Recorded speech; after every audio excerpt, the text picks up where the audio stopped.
Olá a todas as pessoas que me acompanham aqui no nosso podcast Mesa de Debates de Tudo Um Pouco. E digo aí todas as pessoas porque com certeza os cachorros que porventura estejam aí me ouvindo, me acompanhando, com certeza não vão entender 90% do que eu estarei falando, abordando aqui. Bom, brincadeiras bobas à parte aí, né? Como é típico aqui deste que vos fala, no vídeo de hoje tratar aqui de um assunto bastante importante, já na pegada teórica que vinha no último vídeo aí, no primeiro, né? E até então último vídeo gravado aqui ainda essa semana, onde falamos sobre conciliação de classes e independência de classes. Só um adendo, em conversa aí com o Guilherme, meu colega aqui, amigo de podcast e mesa de debates, apesar de serem questões teóricas e questões por uma tentativa, né, de abordar e explicar aí melhor o marxismo, é claro que ele parte por uma importante necessidade, uma importante iniciativa nossa de trazer essas informações, de trazer essas discussões também para o debate amplo com a própria esquerda, que é o que nós queremos travar. Porque é o que a gente acaba vendo em muitas questões, são pessoas que até têm uma compreensão do marxismo, têm ciência e leitura da filosofia, do pensamento marxista, mas acabam, por diversas questões e por diversas contradições, que aliás é muito comum abordar isso na filosofia e também no pensamento marxista, as pessoas acabam adaptando, acabam até mesmo, como eu posso dizer, inventando e reinventando pensamentos e até mesmo ações que às vezes escorregam um pouco daquele marxismo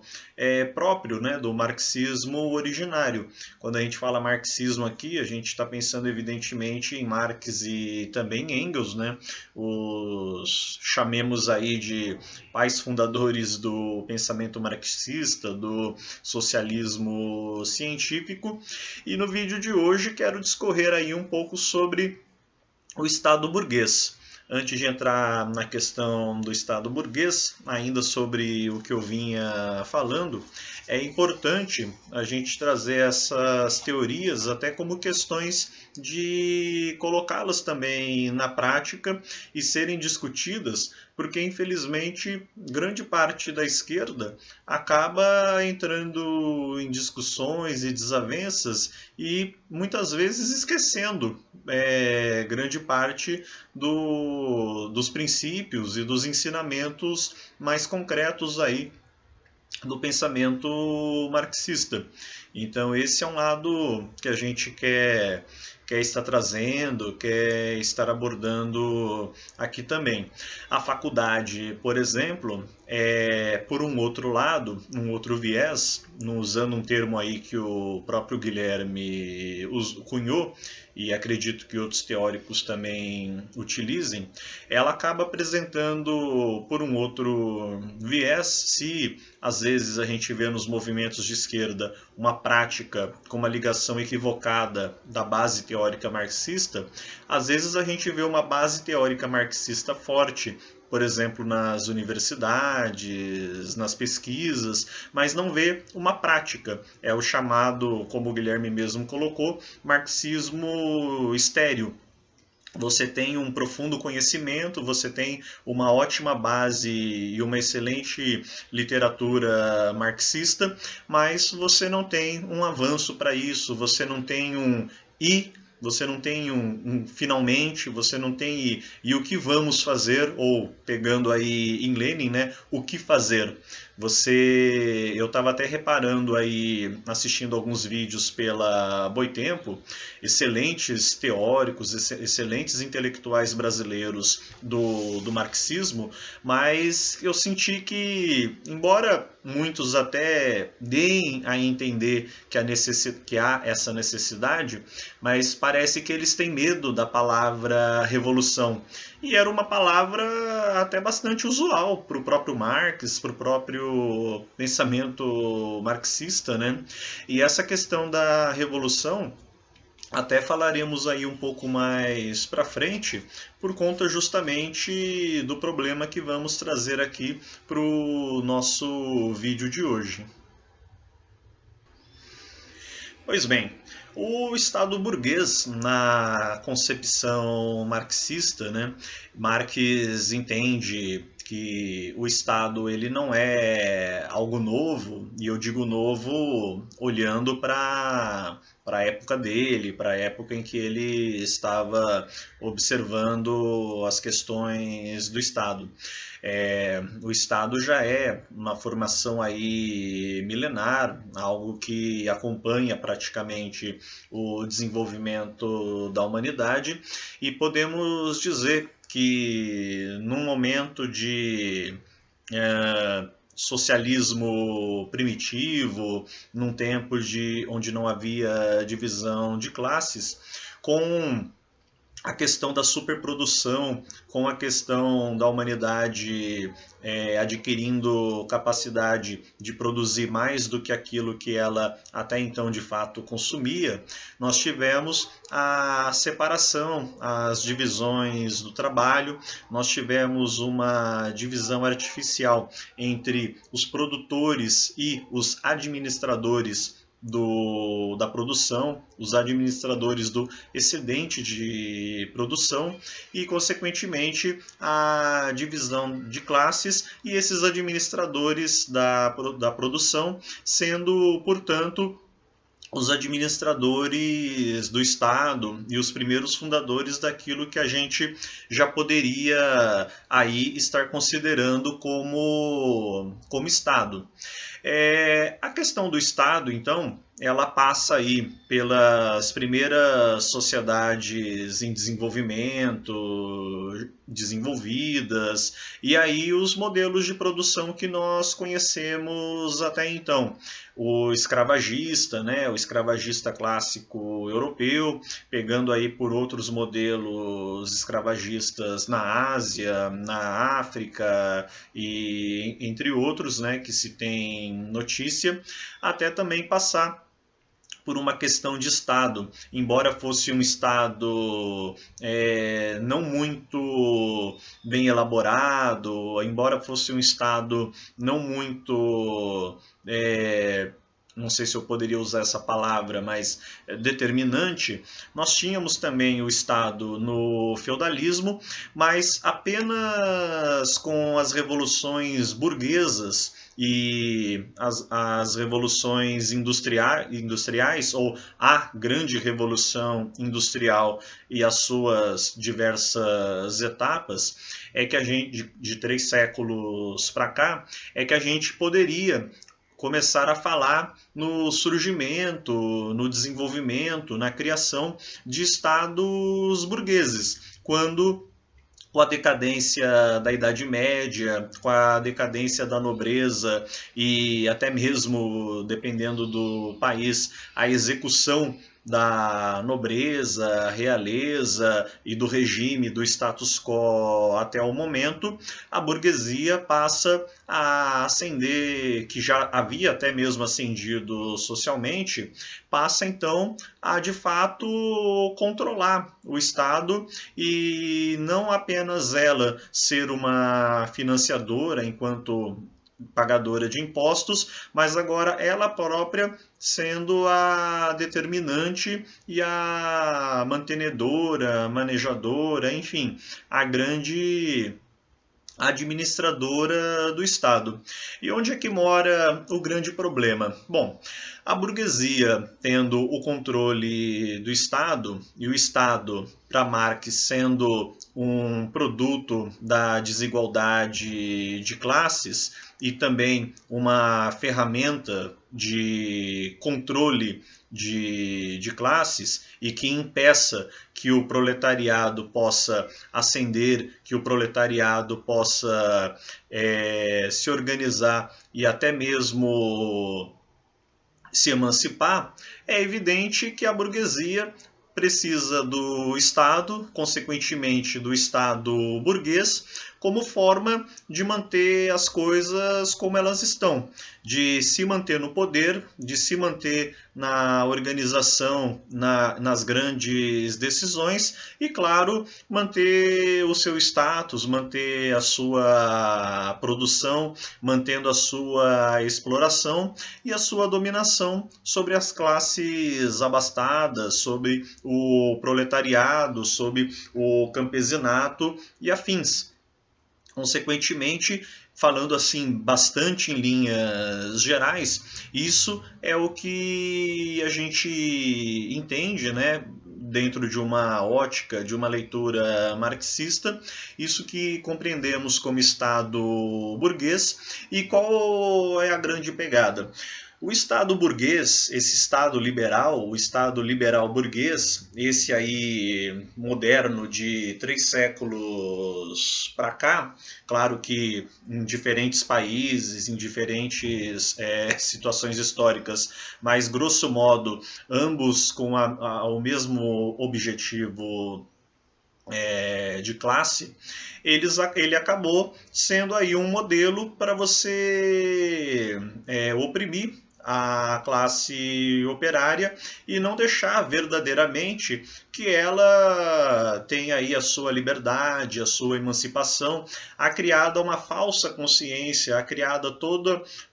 um regimento, todo um instrumento ou de alienação, ou de punitivismo, ou de controle de uma forma geral que o Estado vai fornecer para a classe que o comanda, ou seja, para a classe dominante e, consequentemente, frustrar, consequentemente sabotar, consequentemente impedir qualquer tentativa da classe dominada em ascender socialmente, em ter aí os seus direitos respeitados e tudo mais. É uma discussão bastante delicada, né? Claro que a gente pode observar situações e situações. É claro que muitos aqui vão falar: ah, mas tem aquele caso, tem aquele outro, mas não sei o que, mas não sei o que lá. Bom, essa realmente é uma discussão que a gente precisa estar falando, abordando, mas em linhas gerais é para fazermos esse entendimento do que é o Estado e principalmente do que é o Estado burguês numa pegada mais marxista. É muito interessante aqueles que puderem, conseguirem ter acesso às próprias obras de Marx, Engels e também quem puder tiver acesso a Lenin, né? Lenin também gosta de abordar bastante essa questão, até porque ele foi, não digo o primeiro, mas um dos primeiros a tentar e conseguir, através de um processo revolucionário, e aí o porquê dessa palavra que parece incomodar tantos marxistas teóricos, tantos marxistas de academia, através de um processo de mobilização da população, de formação de soviets, de formação de comitês populares, de um grande processo de diálogo e mobilização da classe operária e camponesa russa, e claro, também das forças militares inferiores, digamos assim, que foram importantes, inclusive, na formação do Exército Vermelho e da derrota do czarismo, conseguimos, então, o Lenin conseguiu, consequentemente, fazer todo um movimento, todo um levante popular socialista, operário, contra o regime até então, contra aquele Estado, embora um Estado burguês, mas um Estado ainda arcaico, inclusive, né? com já já com grande ascensão da burguesia, porém ainda com uma forte figura, inclusive imperial, né? Toda aquela força do czar, aquele simbolismo ainda muito preso lá nos séculos passados, sendo que já estávamos falando aí de século XX na Rússia, né? No Império Russo, melhor dizendo. O grande problema disso, aí já é uma outra questão para outros vídeos, para outros assuntos, é que infelizmente houve muita sabotagem interna e externa que acabou atrapalhando um desenvolvimento apropriado desse